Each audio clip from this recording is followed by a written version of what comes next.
लीजिएगा।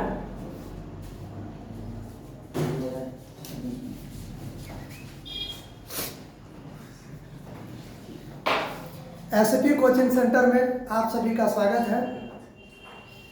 आज 10th class के लिए प्रथम चैप्टर रियल नंबर से स्टार्ट करेंगे, है ना। वास्तविक संख्या, रियल नंबर, वास्तविक संख्या। वास्तविक संख्या को हम दो भागों में बांटते हैं।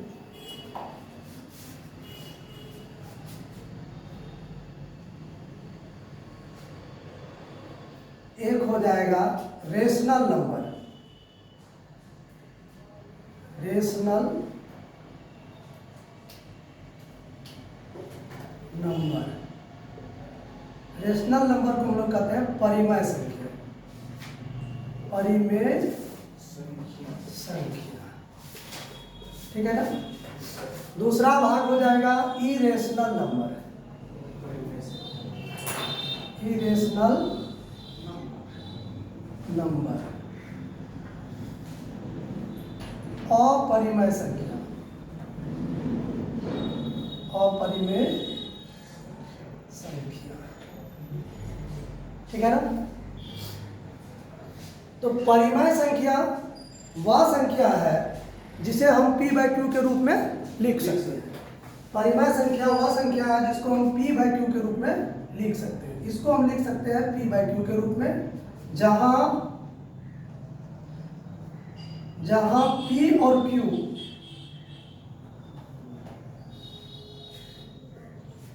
q एक पूर्णांक है, ठीक है ना, एक पूर्णांक है। और q कभी भी 0 के बराबर नहीं होगा, q डज नॉट इक्वल 0, ठीक है ना। इसे हम p/q के रूप में लिख सकते हैं। कुछ एग्जाम्पल देते हैं। जैसे 4 क्या है? परिमेय संख्या है। क्यों है परिमेय संख्या? क्योंकि इनको हम p/q के रूप में लिख सकते हैं, यानी 4/1 लिख सकते हैं। 0 क्या है? ये भी आपको परिमेय संख्या है, क्योंकि इसको भी हम 0/1 के रूप में लिख सकते हैं। परिमेय संख्या 1/3 ये भी परिमेय संख्या है। 3/7 परिमेय संख्या है। -3/7 परिमेय संख्या है। 1/11 परिमेय संख्या है। ये सभी परिमेय संख्या का एग्जाम्पल हो गया। अपरिमेय संख्या यह वह संख्या है जिसे हम p/q के रूप में नहीं लिख सकते हैं। इसे p/q के रूप में नहीं लिख सकते, नहीं लिख सकते, ठीक है ना। इनको हम p/q के रूप में नहीं लिख सकते। ये अपरिमेय संख्या हो जाएगा। अपरिमेय संख्या का सबसे बड़ा एग्जाम्पल है आपको पाई। पाई का मान होता है 3.14159 अनंत तक। इसमें आपको पता ही नहीं रहेगा कि आगे कौन सा वर्ड आए, कौन सा अंक आएगा, ठीक है ना। पाई का मान 3.14159 आगे अनंत तक चलते रहेगा, कभी खत्म ही नहीं होगा। और ये भी पता नहीं रहेगा कि आगे वाला अंक कौन सा आएगा, आगे का डिजिट क्या है। इसलिए ये अपरिमेय संख्या है। उसके बाद √3 अपरिमेय संख्या है, क्योंकि इनको p/q के रूप में नहीं लिख सकते। जिसका रूट नहीं टूटे, √7, √13, √11 भी आ जाएगा इसमें, √17, ये सब अपरिमेय संख्या है, ठीक है। अब परिमेय संख्या जो है, ये परिमेय संख्या को दो भागों में बांटा गया है। एक हो जाएगा इंटेगर्स,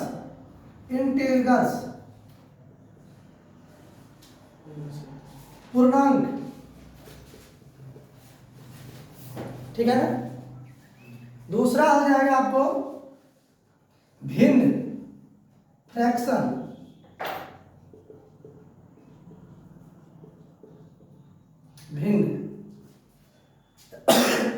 भिन्न संख्या। पूर्णांक के अंतर्गत आपको आ जाएगा पूर्णांक में आपको पता ही है 0 1 2 3 4 डैश डैश इधर पॉजिटिव की तरफ अनंत तक, -1 -2 -3 डैश डैश नेगेटिव की ओर अनंत तक। ये आपका हो गया इंटीग्रल्स, ठीक है ना। इन पूर्णांक संख्या को भी हम बांट देंगे, देख लीजिए इसमें क्या क्या आता है।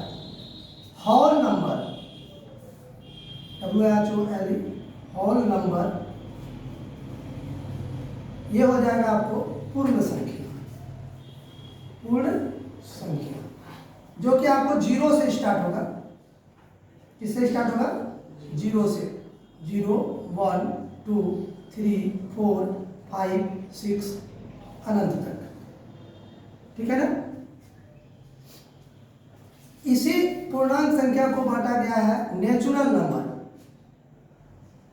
नेचुरल नंबर, ठीक है ना।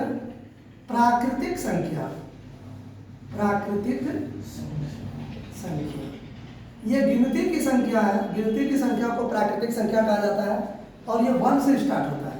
1 2 3 4 5 6 7 8 9 10 11, ठीक है। कोई दिक्कत?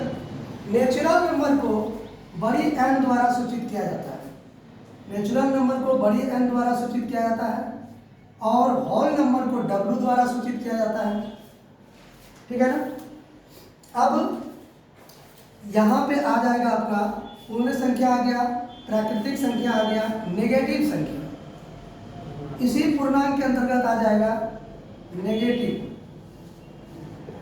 नेगेटिव नंबर, ऋणात्मक संख्या, ऋणात्मक संख्या, ठीक है। कोई दिक्कत? यह आएगा आपको 0 से इधर -1 -2 -3 डैश डैश अनंत तक, क्लियर? कोई दिक्कत? यहाँ तक कोई दिक्कत नहीं है। ये फ्रैक्शन में आ जाएगा भिन्न संख्या 1/2 1/3 3/7 5/11। याद रखिए ये भिन्न संख्या कभी भी नकारात्मक नहीं होता है, इसमें माइनस का चिन्ह कभी नहीं रहेगा।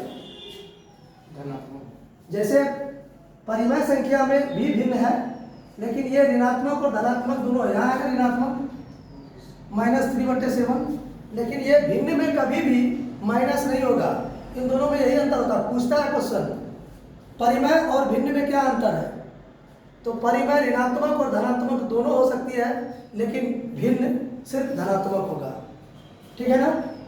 यहाँ तक क्लियर हो गया? अब कोई दिक्कत?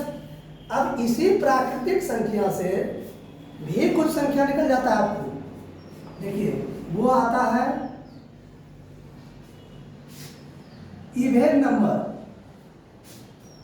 इवेन नंबर, सम संख्या, ठीक है ना। जिसमें आएगा इवेन नंबर कौन सा होगा? सम संख्या, जिसमें 2 से पूरा पूरा भाग लग जाएगा। 2 4 6 8 10 12 डैश डैश अनंत की ओर, ये आपका हो गया इवेन नंबर। इसी में आ जाएगा ऑड नंबर,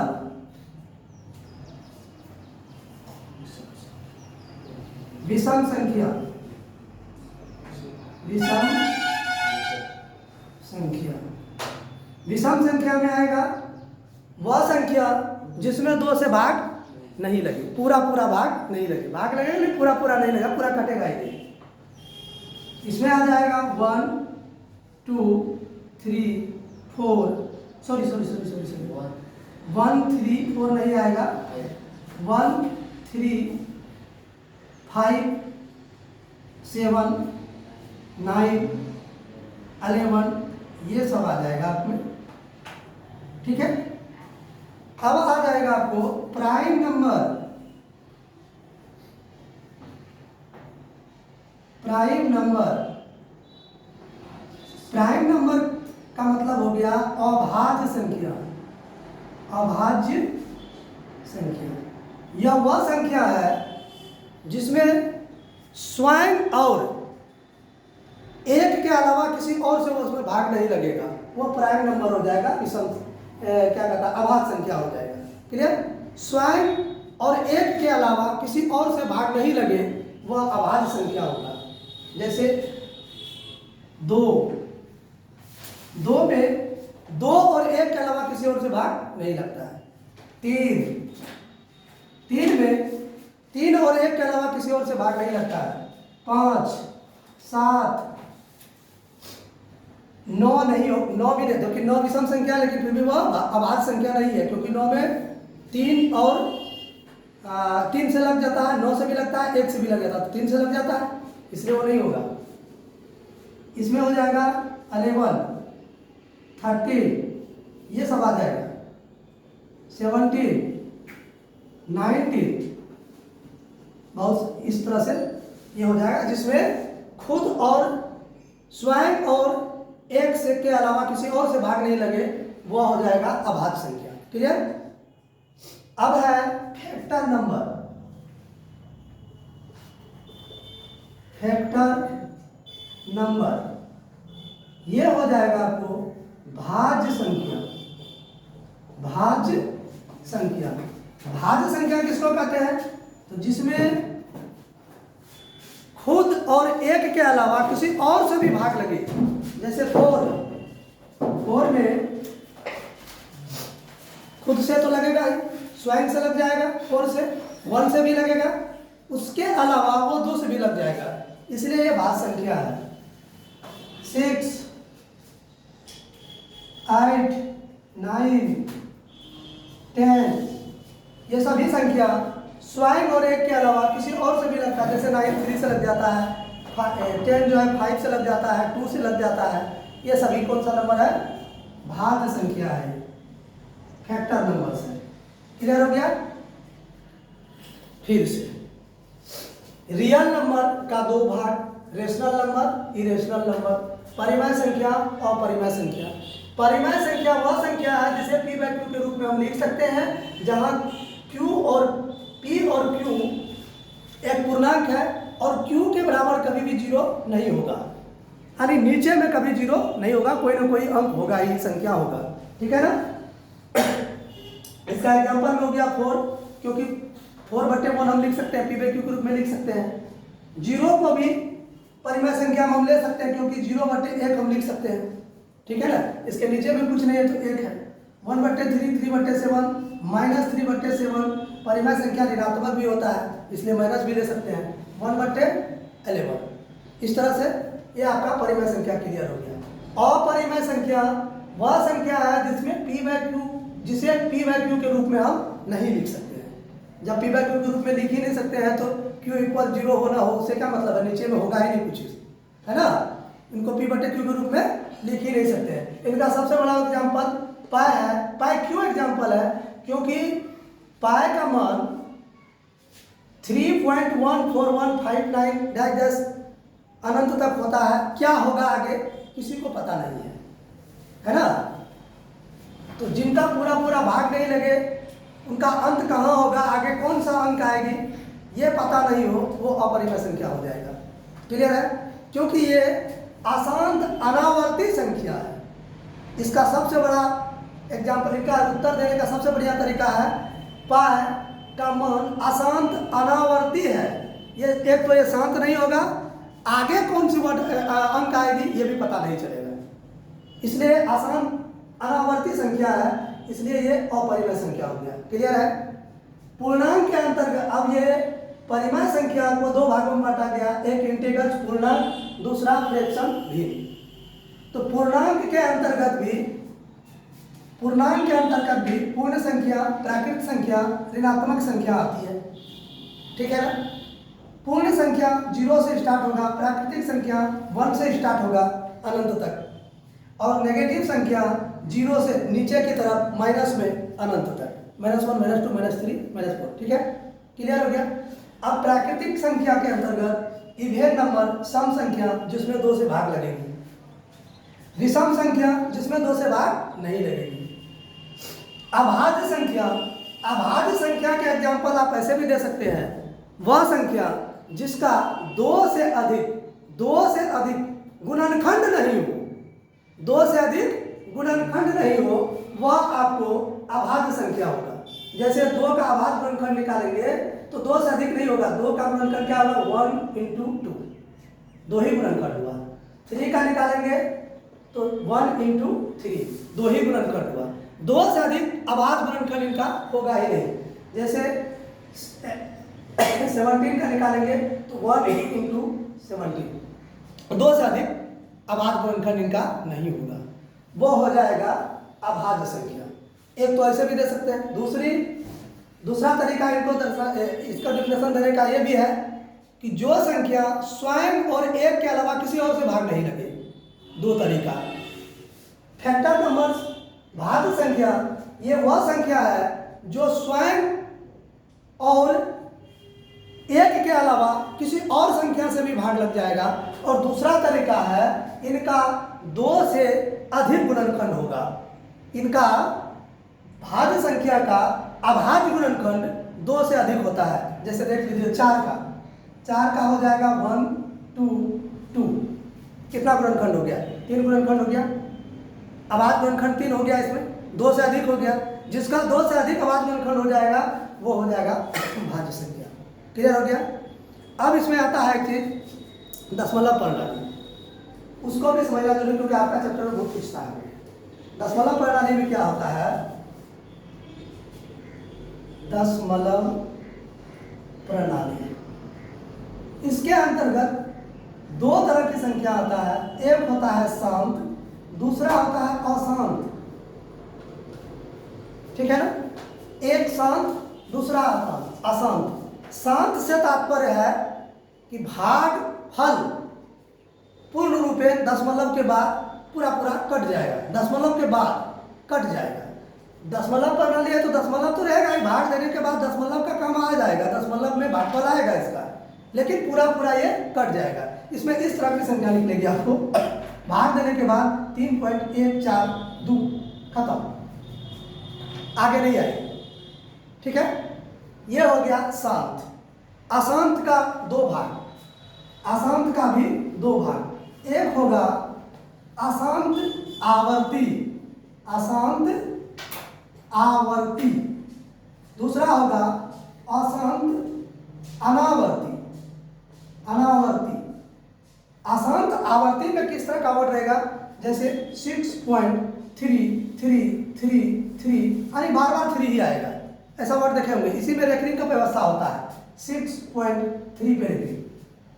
ऐसा वर्ड कहीं दिखे तो वह अशांत आवर्ती वर्ड हुआ, अशांत आवर्ती संख्या हो गया, ठीक है। ऐसा संख्या कहीं दिखे तो अशांत आवर्ती संख्या उसको समझेंगे।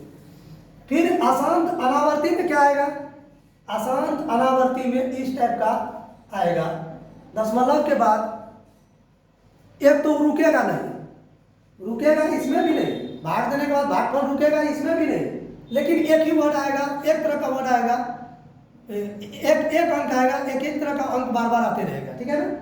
अशांत अनावर्ती में क्या होगा, एक ही तरह का अंक नहीं आएगा, आपको पता ही नहीं चलेगा आगे कौन सा अंक आएगा, ठीक है ना। इसमें सबसे बड़ा एग्जांपल है पाई का। पाई अशांत अनावर्ती है, इसमें 3 1 4 1 5 9 10 अनंत तक, आज तक किसी को पता नहीं है कितना अंक आएगा इसमें, ठीक है ना। क्लियर हो गया, दशमलव प्रणाली में क्लियर हो गया।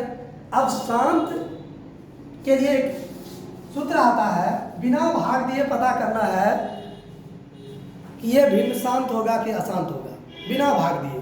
उसके लिए कोई भी भिन्न है तो वो P/Q के रूप में रहेगा, कोई भी परिमेय है P/Q के रूप में रहेगा।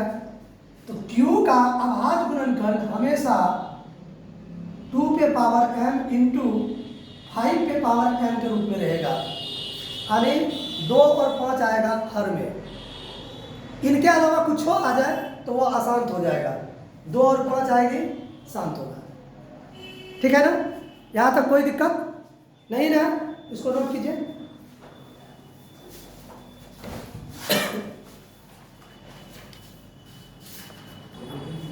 अब इससे आगे यूक्लिड विभाजन प्रमेयिका सीखना है। यूक्लिड विभाजन,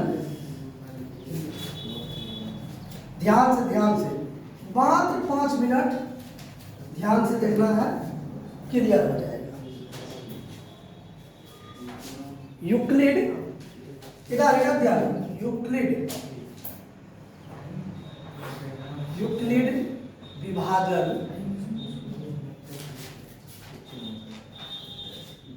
प्रमेयिका, ठीक है ना।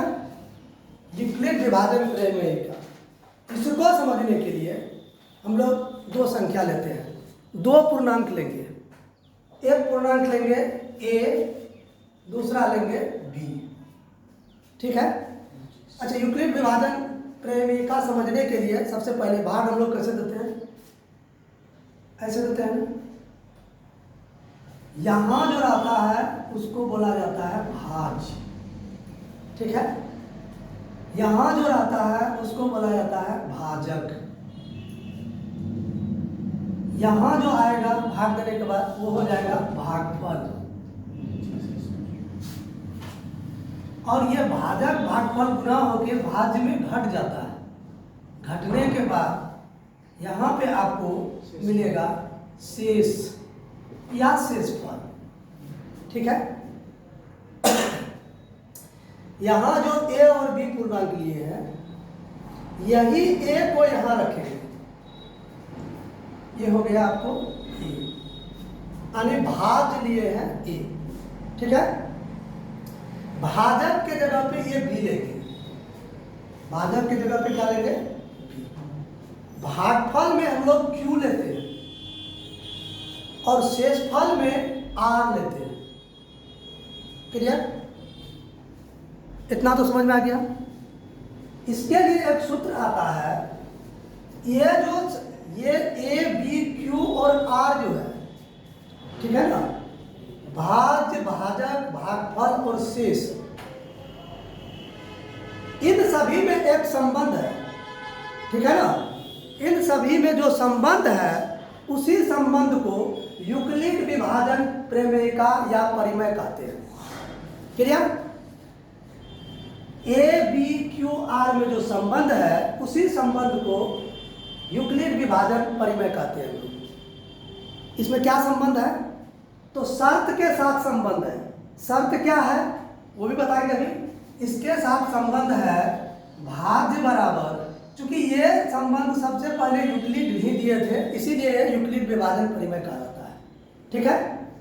इसके बीच संबंध है, वो संबंध है भाज्य बराबर भाजक गुना भागफल जोड़ शेषफल, ये संबंध है।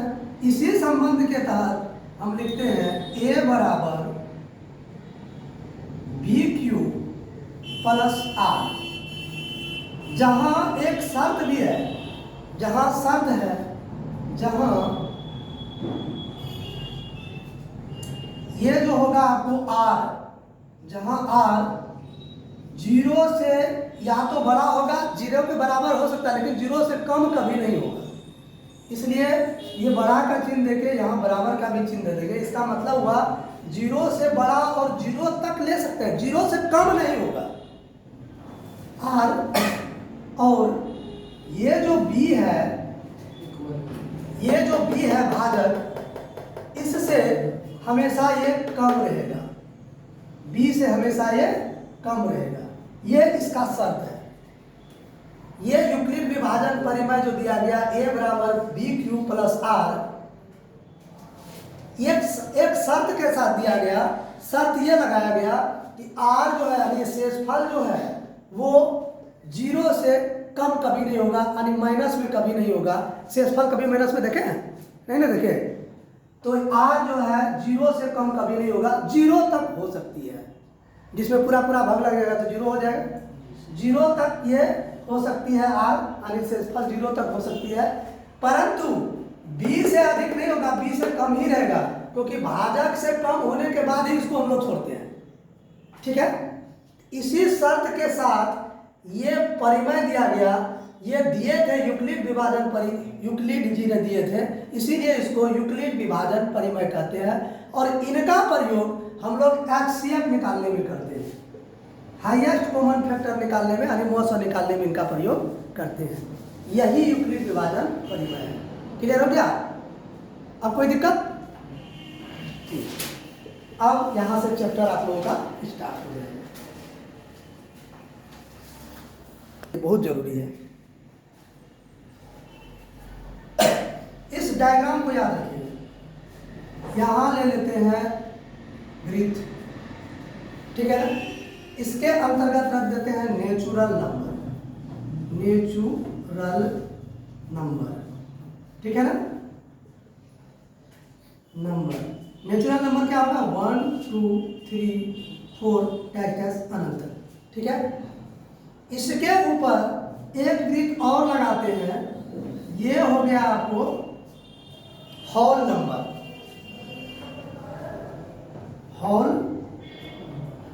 नंबर, हॉल नंबर 0 से स्टार्ट होगा, 0 1 2 3 4 5, ये अनंत तक।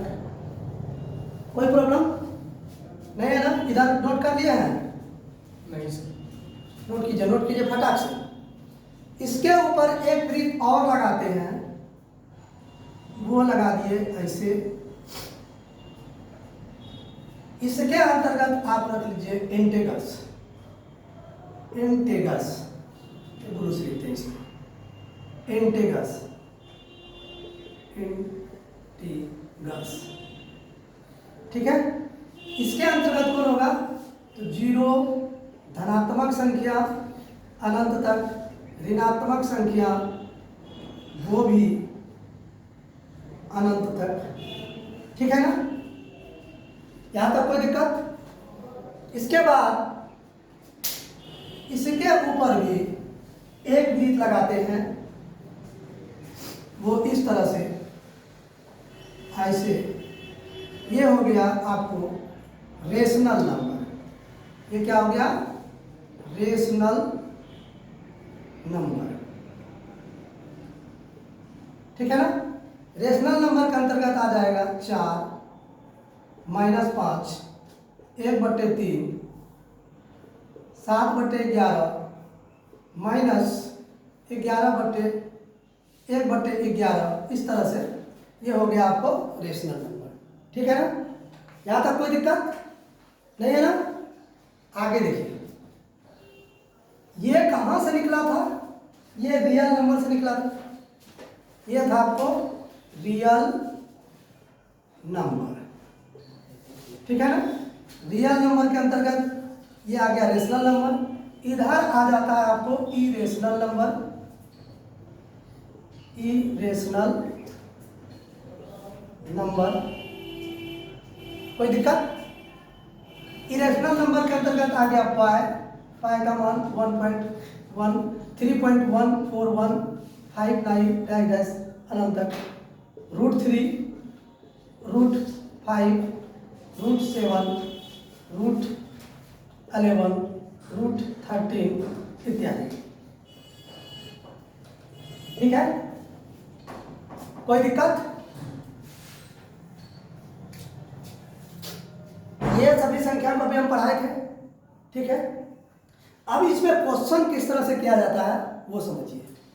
आपसे क्वेश्चन करेगा, क्या सभी प्राकृतिक संख्या, क्वेश्चन कर रहा है, सभी प्राकृतिक संख्या पूर्ण संख्या होती है क्या? होल नंबर मतलब पूर्ण संख्या, ठीक है ना। सभी नेचुरल नंबर होल नंबर होती है? तो उत्तर होगा हाँ, क्योंकि होल नंबर के अंतर्गत 0 से लेकर अनंत तक है, लेकिन प्राकृतिक संख्या 1 से अनंत तक है, इसलिए सभी प्राकृतिक संख्या पूर्ण संख्या हो जाएगा। फिर क्वेश्चन पूछेगा घुमा के, क्या सभी पूर्ण संख्या प्राकृतिक संख्या होगी? नहीं होगा, क्योंकि प्राकृतिक संख्या के अंतर्गत 1 से स्टार्ट होता है, 1 से अनंत तक है, और यहाँ पे 0 से अनंत तक है। 0 होल नंबर है पर प्राकृतिक संख्या नहीं है, जीरो पूर्ण संख्या है पर प्राकृतिक संख्या नहीं है। कोई दिक्कत? तो ये नीचे वाला वृत्त का प्रत्येक संख्या ऊपर वाले वृत्त में होगा, लेकिन ऊपर वाले वृत्त की प्रत्येक संख्या नीचे वाले में नहीं होगा। क्वेश्चन होगा, क्या सभी पूर्ण संख्या पूर्णांक होता है? तो होगा। क्या सभी पूर्णांक पूर्ण संख्या होगा? तो नहीं होगा, है ना। क्या सभी पूर्णांक परिमेय होगा? तो हो जाएगा, लेकिन सभी परिमेय पूर्णांक नहीं होगा। यहां तक कोई दिक्कत? अब यह क्वेश्चन आपको आ जाएगा, जीरो धनात्मक या ऋणात्मक? तो जीरो न तो धनात्मक होता है न ऋणात्मक होता है, जीरो उदासीन होता है। क्लियर? कोई प्रॉब्लम? अब यह क्वेश्चन आपसे यह भी पूछेगा, एक भाज्य या अभाज्य, सम विषम नहीं पूछ रहे हैं, एक भाज्य संख्या है कि अभाज्य संख्या है? तो एक न तो भाज्य संख्या कैटेगरी में आता है न अभाज्य संख्या कैटेगरी में आता है, ठीक है ना। एक विषम संख्या के कैटेगरी में आता है, ठीक है, ये समझ गए। और दूसरा क्वेश्चन आपको पूछ देगा, भिन्न और परिमेय में क्या अंतर है? भिन्न और परिमेय संख्या में क्या अंतर है? तो भिन्न संख्या हमेशा धनात्मक होगा, ऋणात्मक नहीं होगा, लेकिन परिमेय संख्या धनात्मक भी हो सकती है, ऋणात्मक भी हो सकती है ना। ये सभी संख्या परिमेय कहला जाएगा, लेकिन इन सभी में एक संख्या ऐसा है -3/7 जो आपको भिन्न नहीं कहा जाएगा। तो भिन्न कभी भी ऋणात्मक नहीं होता है। क्लियर हो गया? तो भिन्न और परिमेय में भी कोई डाउट नहीं रहा, कौन सा संख्या प्रत्येक इसमें होगा, ये इस वृत्त को दिमाग में रखिए, क्लियर हो जाएगा, ठीक है। और ये रियल नंबर क्या है सर? वास्तविक संख्या, वास्तविक संख्या है ये। वास्तविक संख्या सभी संख्या का दादा कहिए, इसको पिता भी नहीं, इसको दादा कहिए। ये सभी संख्या का ग्रैंडफादर है, नंबर्स ऑफ ग्रैंडफादर इसको बोला जाता है, ठीक है ना। तो सभी संख्या को, जितना भी संख्या अभी हम लोग पढ़े, सभी संख्याओं का समूह को वास्तविक संख्या कहते हैं। यहां से आपका वास्तविक संख्या का चैप्टर खत्म हो गया। अब आप आगे टोटल सवाल बना सकते हैं।